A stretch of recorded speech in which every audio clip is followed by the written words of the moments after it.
Hello everyone, a very good morning. So guys, what we saw that US and Israel, they launched a joint operation on Iran and on 28th of Feb, and they claimed, the Trump and Netanyahu claimed by the night of 28th that they have eliminated or killed the supreme leader of Iran, Khamenei, right?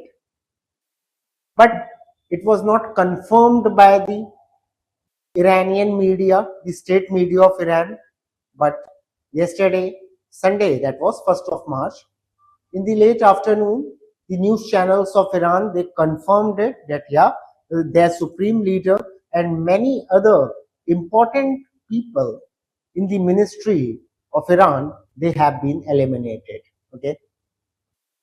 And after that, in the evening, we saw that Iranian regime, they have not laid down their weapons, they have not surrendered.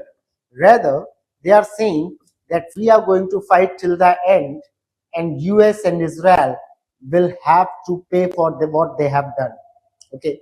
So that means that tension is not subsiding. ये war अभी खत्म होने के बिल्कुल भी करीब नहीं है. Rather, what we see is कि इसको escalate होना है और ये escalate होगी, right?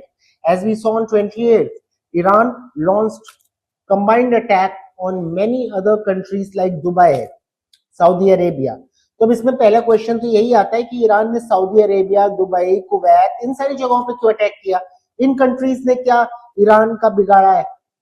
So it's not like that Iran was attacking these countries particularly. Iran was attacking the US base in those countries. उन countries में जो US military base है, ईरान वहां पे अटैक कर रहा था, उसको टारगेट कर रहा था. And these countries actually, the distance between Iran and these countries is not that big. तो ईरान की मिसाइल्स इजीली टारगेट तक जा सकती थी, इसलिए रिटेलिएशन का ये एक स्टेप था कि ईरान ने वहां पे अटैक किया. Right. Now the second thing is, and this is one of the biggest weapon of Iran, and Iran is saying it's no longer a threat, rather a confirmation that Iran is saying that now it is going to use this weapon of its. This is not some military weapon, not the weapon of mass destruction that I am talking of. Rather, it is an economical weapon which Iran is confirming to use it. And what's that weapon is? See guys, Iran has a control over the Strait of Hormuz. Now what is the Strait of Hormuz?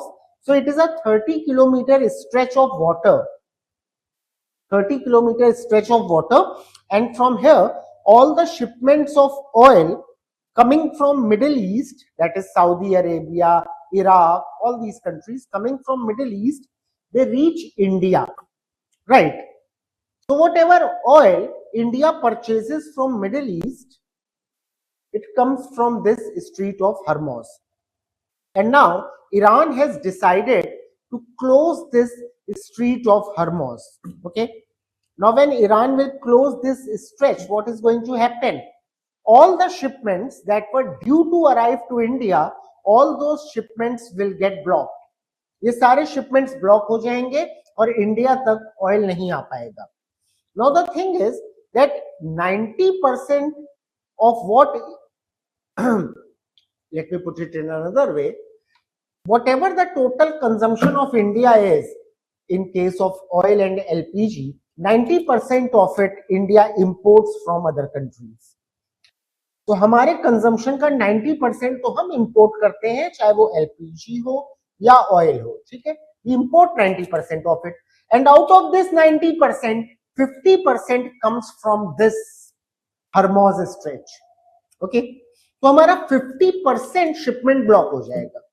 अभी recently past 3-4 years से India इतना ज्यादा dependent नहीं था. We were not that much dependent on Middle East. The reason being India started importing cheaper oil from Russia. But we saw in few days back that a deal has been cracked between India and US, and India has promised, according to President Trump, India has promised that it will not import oil from Russia. So due to American pressure, we have stopped importing oil from Russia. thereby our dependence on Middle East increased further. हम और ज्यादा dependent हो गए middle east पे, right? And now, due to this escalated tension of war between Iran, Israel, and US, the Hormuz Strait is getting blocked. तो हमारा जो supply है वो सफर करेगा इसकी वजह से. We won't be able to cope up, right? अब इसका क्या इम्पैक्ट आएगा? इसका economical impact see, as I have told you that 90% of oil and LPG that we consume, we import from other countries, and out of this 50% comes from Middle East.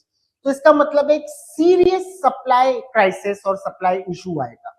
Now the companies which are actually the refineries जो इस crude वगैरह को refine करके supply करती हैं, जैसे ही crisis आएगा तो आप ये सबसे पहले एक्सपेक्ट करिए 10% rise in the prices of crude आपको देखने को मिलेगा, राइट?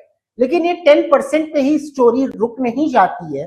जैसे इन कंपनीज को दिखेगा कि क्रूड के प्राइसेस कॉस्ट बढ़ गई है, तो डजंट मैटर उनके पास बफर में कितना भी पड़ा हो ऑयल, वो और ज्यादा कॉस्ट और प्राइस को इंक्रीमेंट करके उसके प्राइस को बढ़ा करके मार्केट में लॉन्च करेंगे.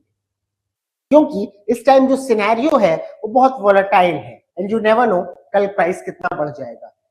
तो इसका मतलब ये हुआ कि there would be extra burden on the pockets of individual. और यहाँ पे बात ऑयल की हो रही है guys, and oil is not only limited to your petrol, LPG, all these things. सिर्फ यहाँ पे गैस वगैरह इस पे लिमिटेड नहीं है. जितना भी ट्रांसपोर्टेशन है वो पूरा ऑयल पे डिपेंडेंट है. यानी जितने भी फार्म से मार्केट में फूड ग्रेन्स आते हैं, वेजिटेबल्स आती हैं, फ्रूट्स आते हैं, या कोई भी और चीज, अपैरल्स हो गए, सारी चीजें ट्रांसपोर्ट होती हैं.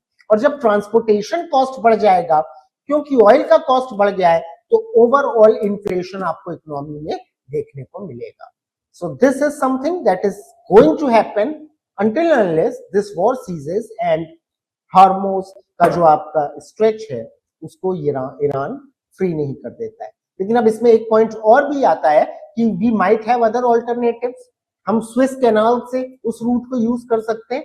तो ईरान ने उसके लिए भी बोल दिया है that they are going to disturb that also. ठीक है? So it's a serious crisis that we are going to face. Okay, thank you.